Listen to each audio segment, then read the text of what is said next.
Two lifesavers in my life, number 1500, January 11, 2026. Gerald C.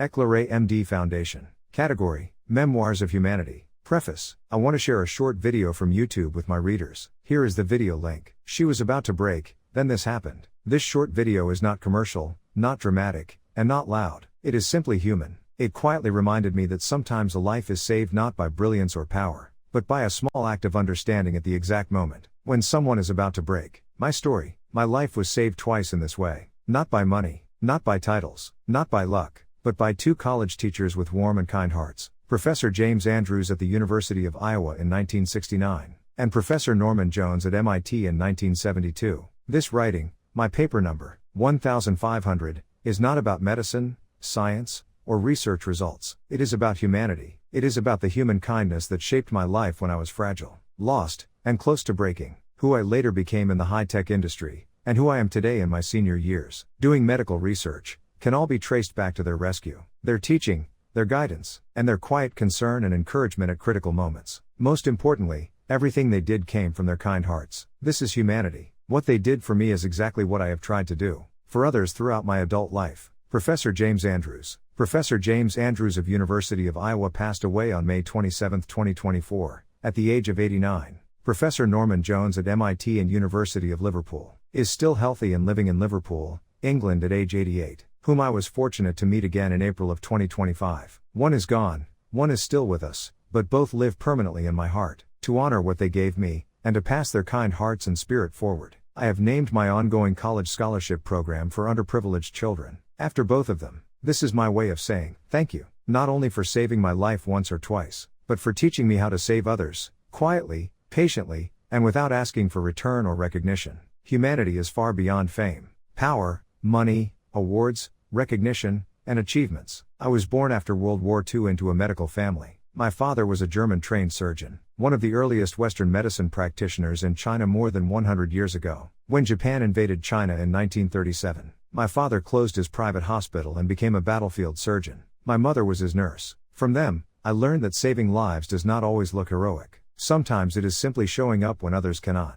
At age 16, I chose mathematics instead of medicine, against my father's wishes. I studied many theoretical mathematics courses in Taiwan, but deep inside I was drawn to real life applications, to things that moved, bent, failed, and recovered. That choice eventually brought me to America in late 1960. My first lifesaver was Professor James Andrews at the University of Iowa. When I arrived in the U.S., I was academically unprepared for advanced engineering courses. I failed 4 of them at the end of my very first semester. The university asked me to withdraw. The U.S. Immigration Office gave me 30 days to leave the country. I was young, frightened, and completely lost. Professor Andrews did not scold me. He asked me to sit down. He asked why I failed. I told him the truth. I had recorded lectures, listened repeatedly in my dormitory, and still could not fully understand. He studied my background and said something that changed my life. My mathematics was strong, but my engineering foundation was weak. Then he asked the most important question of my life. Do you want to continue, or go home? I told him I did not come this far to fail and leave. I still remember that Professor Andrews asked me to go back to my dorm, take a shower, shave, and then return to his office to start from the beginning.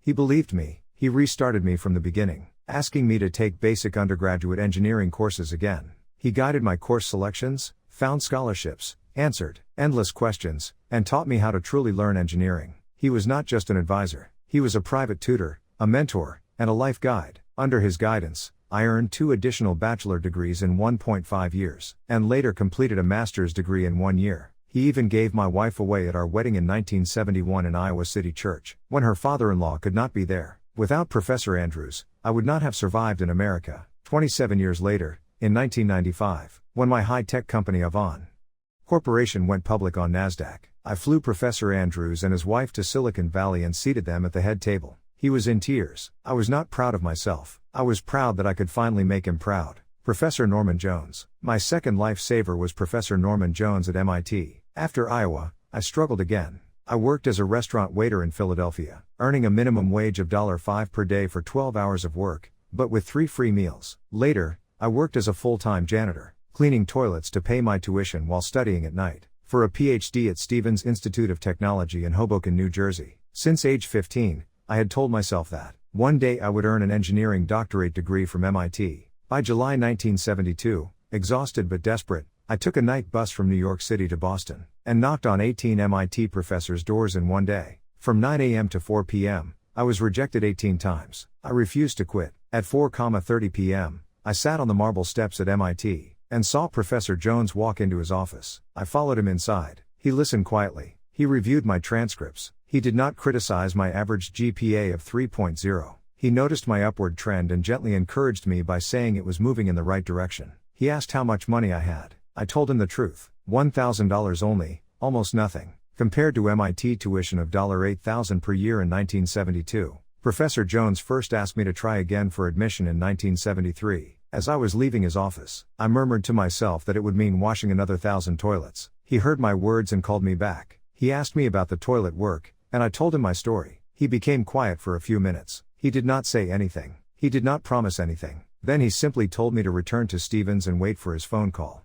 Before I left, he added softly, "Trust me, I will call you back. Please wait for my answer." 1 month later, near the end of August 1972, 1 week before school started, he called. He secured a special admission for me by agreeing to be my academic advisor. Over the phone, he said only one thing: "Come immediately. The semester starts September 4th. That was Professor Jones. Few words, no drama, complete trust, action without noise. He was a typical British gentleman, reserved, calm, and soft-spoken, very different from Professor Andrews, a typical American, warm, expressive, with a big laugh, proud, and openly encouraging. Yet both shared the same thing, a warm and kind heart. Professor Jones became my compass. He taught me how to think, how to learn, and how to carry myself as an engineer and a scientist. He did not teach me AI or business, which I learned through other avenues. He taught me lifelong learning. Everything I became later traces back to those 2 moments of quiet rescue. 2 different teachers, 2 critical moments, 1 life saved twice, and I never forgot. 20 years later, in 1995, when my high-tech company Avon Corporation went public on NASDAQ, I flew Professor Jones and his wife from London to Honolulu, Hawaii, and reserved a presidential suite for them for a 10-day vacation. I also flew there to keep them company. He asked me only one question: "Did you earn a PhD in electrical engineering after MIT?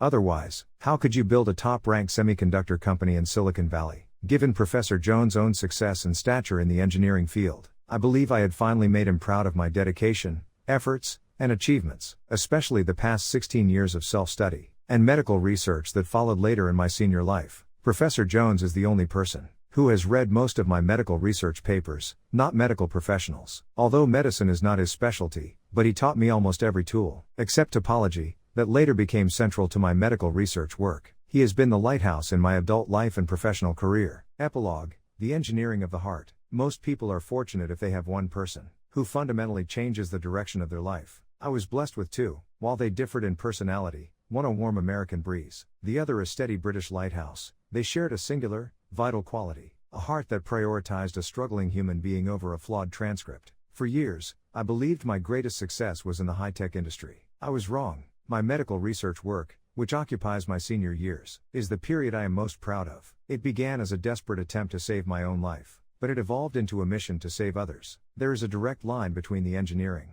I studied under these 2 mentors and the medical research I conduct by myself today. Professor Jones taught me how things bend, how they fail, and how they recover. Today, I apply those same principles to the human body. But more importantly, they taught me that medicine without humanity is just data, and science without kindness is just cold logic. I do not want others to suffer the fear I felt in the Midwest in 1969, or the exhaustion I felt on the East Coast in 1972. This sense of responsibility is the true definition of humanity. It is the quiet, patient showing up for someone else that I learned from Professor Andrews and Professor Jones. I have finally realized this. My life was shaped not by institutions, but by individuals, not by social systems, but by warm hearts, not by brilliance, but by kindness. This article is more than a memoir of success. It is a testimony to the fact that the most powerful force in science or society is a single person who chooses to care at the exact moment another is about to break. Through my scholarship programs, my paper writing, and my medical research, I am simply trying to be the third lifesaver for someone I may never even meet.